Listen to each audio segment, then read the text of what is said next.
નમસ્કાર દર્શક મિત્રો, એચડી ન્યૂઝમાં આપનું હાર્દિક સ્વાગત છે। હું છું આપની સાથે આરડી વાઘેલા। જોઈએ આજના મુખ્ય સમાચાર।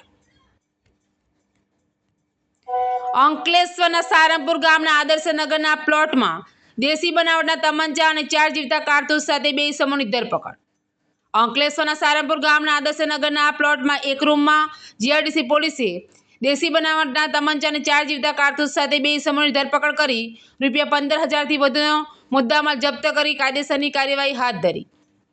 અંકલેશ્વર જીઆરડીસી પોલીસ સ્ટેશનની ટીમે પેટ્રોલિંગ દરમિયાન પોલીસની સફળતા મેળવી 2 શખ્સોને દેશી બનાવટના હથિયાર સાથે ઝડપી પાડ્યા છે। પોલીસે મળેલી બાતમીના આધારે સારંગપુર ગામ પાસે આદર્શનગરના પ્લોટ વિસ્તારમાં આવેલ એક રૂમમાં દરોડા પાડવામાં આવ્યા હતા।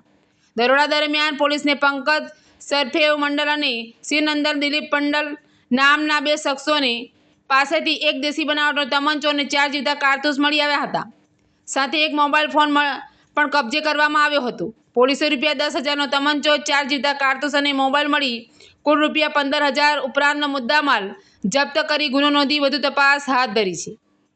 એચડી ન્યૂઝ સાથે રિપોર્ટ જયેશ પ્રજાપતિ, અંકલેશ્વર।